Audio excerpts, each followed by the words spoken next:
अरमान सिर्फ उतने ही अच्छे हैं जिसमें स्वाभिमान को गिरवी रखने की जरूरत आपको ना पड़े। नमस्कार, मैं हूं मोहित कमल श्रीमाली। आप सभी का तहे दिल से स्वागत करता हूं आपके अपने चैनल में। और आज के विशेष एपिसोड में आपको साथ ही साथ बधाई और शुभकामनाएं देना चाहूंगा जिनका आज जन्म दिवस है, मैरिज एनिवर्सरी है या कोई विशेष यादगार दिन है। आज के विशेष उपाय में तर्पण क्यों किया जाता है और यमराज के गुप्तचर कैसे हर पल हम पर नजर रख रहे हैं, ये इस एपिसोड के अंत में आपको बतलाऊंगा।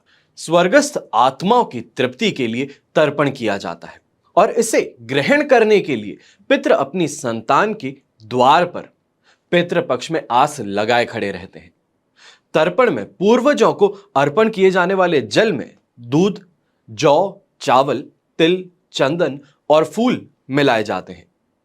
कुशाओं के द्वारा, यानी कि कुशाओं को ऐसे हाथ में रख करके फिर जल की छोटी सी अंजलि मंत्रोच्चार पूर्वक डालने मात्र से पितृ आपके तृप्त हो जाते हैं। जब जलांजलि श्रद्धा, कृतज्ञता, सद्भावना, प्रेम और शुभकामनाओं की भावना के साथ में दी जाती है तो तर्पण का उद्देश्य पूरा होकर पितरों को तृप्ति मिलती है। यह उल्लेखनीय है कि पितृ तर्पण उसी तिथि को किया जाता है जिस तिथि को पूर्वजों का परलोक गमन हुआ हो। जिन्हें पूर्वजों की मृत्यु तिथि याद न रही हो वे अश्विन कृष्ण अमावस्या यानी कि सर्व पितृ मोक्ष अमावस्या को यह कार्य कर सकते हैं ताकि पितरों को मोक्ष मार्ग दिखाया जा सके। हमारी श्राद्ध प्रक्रिया में जो 6 तर्पण कृत्य हैं, देव तर्पण, ऋषि तर्पण, दिव्य मानव तर्पण, दिव्य पितृ तर्पण, यम तर्पण और मनुष्य पितृ तर्पण के नाम से किए जाते हैं। इनके पीछे अलग अलग कारण हैं, ये दार्शनिक पक्ष बताए गए हैं।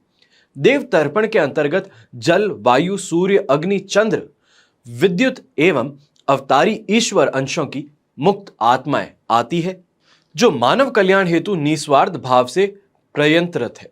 ऋषि तर्पण के अंतर्गत नारद, चरक, व्यास, दधीचि, सुश्रुत, विशिष्ट, याज्ञवल्क्य, विश्वामित्र, अत्रि, कात्यायन, पाणिनि आदि ऋषियों के प्रति श्रद्धा आती है। दिव्य मानव तर्पण के अंतर्गत जिन्होंने लोक मंगल के लिए त्याग बलिदान किया है, जैसे कि पांडव हुए, महाराजा प्रताप हुए, राजा हरिश्चंद्र हुए, जनक हुए, शिवी हुए, शिवाजी हुए, भामाशाह, गोखले, तिलक और बहुत महापुरुष जो हैं, भगत सिंह जी, तो उन सब महापुरुषों के प्रति कृतज्ञता की अभिव्यक्ति की जाती है। फिर दिव्य पितृ तर्पण के अंतर्गत जो अनुकरणीय परंपरा एवं पवित्र प्रतिष्ठित की संपत्ति छोड़ गए हैं उनके प्रति कृतज्ञता हेतु तर्पण किया जाता है। यम तर्पण जन्म मरण की व्यवस्था करने वाली शक्ति के प्रति और मृत्यु का बोध बना रहे, इस उद्देश्य की पूर्ति के लिए ये यम तर्पण किया जाता है। फिर बात आती है मनुष्य पितृ तर्पण की। तो इसके अंतर्गत परिवार से संबंधित सभी परिजन, निकट संबंधी, गुरु, गुरु पत्नी, शिष्य, मित्र, ये सभी आते हैं। ये उनके प्रति श्रद्धा भाव है और इस प्रकार से तर्पण रूपी कर्मकांड के माध्यम से हम अपनी सद्भावनाओं को जागृत करते हैं ताकि वे सद प्रवृत्तियों में परिणत होकर के हमारे जीवन लक्ष्य में सहायक हो सकें। आपको अपने मृत माता पिता अथवा मृत पूर्वजों का श्राद्ध तर्पण अवश्य करना चाहिए। वो भी हमसे इतनी तो अपेक्षा करते ही हैं कि हम उनका श्राद्ध जरूर करें और नियम अनुसार करें, श्रद्धा पूर्वक करें, उनको मरणोपरांत तृप्त कर सकें हम, और पितृ दोष से हम स्वयं भी मुक्त हो सकें और इसी के साथ में पितृ ऋण जो है उससे भी मुक्ति मिल सके। फिर बात आती है दूसरे यहां पे सवाल की। यमराज के गुप्तचर हर पल हर समय हम पर नजर रखे रहते हैं। अब ऐसा है तो कैसे है? तो कथा के अनुसार कई बार हम मनुष्य जानते बूझते ऐसी गलती करते हैं जो धर्म विरुद्ध होती है। हमें लगता है कि हमें कोई भी नहीं देख रहा है, जो काम हम कर रहे हैं उसे कोई भी अंजाम नहीं मिलने वाला है, कोई भी हमें दंडित नहीं करेगा। जबकि सच ये है कि हम पर 24 घंटे यमराज के गुप्तचर हैं, उनकी नजर रहती है। हम ये बात उस पुराण के आधार पर कर रहे हैं जिसमें भगवान विष्णु ने गरुड़ को मृत्यु के बाद की स्थितियां बताई गई हैं। इस पुराण का नाम है गरुड़ पुराण और इस पुराण में बताया गया है कि जब मृत्यु के बाद यमराज के सामने यमदूत आत्मा को लेकर पहुंचते हैं, तब यमराज अपने सहयोगी चित्रगुप्त से व्यक्ति के कर्मों का लेखा जोखा बताने के लिए कहते हैं। अब चित्रगुप्त है, यमराज की आज्ञा मिलने पर चित्रगुप्त गुप्तचर को बुलाते हैं। गरुड़ पुराण में यमदूत के गुप्तचर का नाम श्रवण बताया गया है और उनकी पत्नी का नाम श्रवणी। ये ब्रह्मा के पुत्र हैं। दोनों धरती, आकाश और पाताल में विचरण करते रहते हैं और व्यक्ति जो भी कर्म करते हैं उन्हें ये दूर से देख करके सुन लेते हैं। पुरुषों के कर्म को श्रवण देखते हैं और स्त्रियों के कर्म को श्रवणी देखती है। ये यमराज को व्यक्ति के पाप और पुण्य की जानकारी देने का काम करते हैं। इनके द्वारा कोई भी दी गई जानकारी की पुष्टि सूर्य, चंद्र, अनल, वायु और दोनों संध्याएं करती हैं और इसके बाद चित्रगुप्त से विचार विमर्श करके यमराज व्यक्ति को दंड देते हैं। देवी भागवत में कहा गया है कि संसार को उत्पन्न करने वाली शक्ति महालक्ष्मी माता है।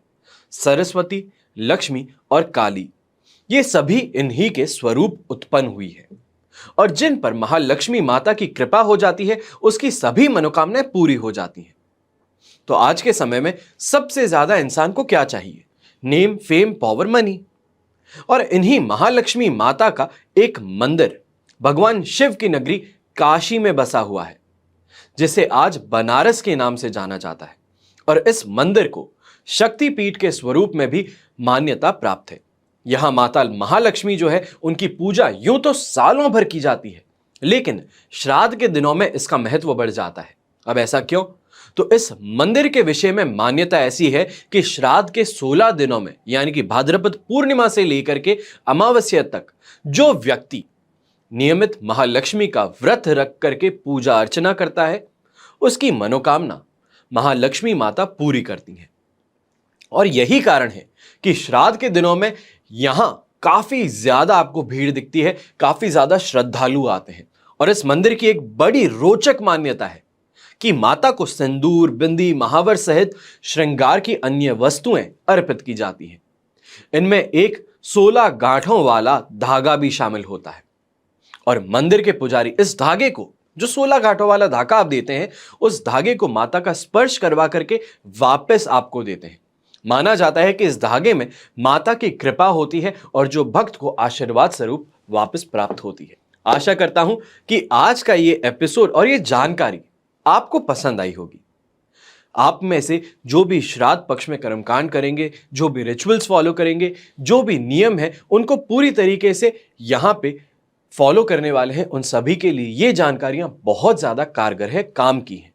हमेशा की तरह यही प्रार्थना करता हूं कि आप और आपका परिवार सदैव सुखी रहे, संपन्न रहे, सुरक्षित रहे। घर में बड़े बूढ़ों का साथ और आशीर्वाद हमेशा आपके साथ में बना रहे। पितृ आपके तृप्त हो और आपसे खुश होकर के वापस पितृलोक पधारे। इसी के साथ में जय श्री राम एवं जय हिंद।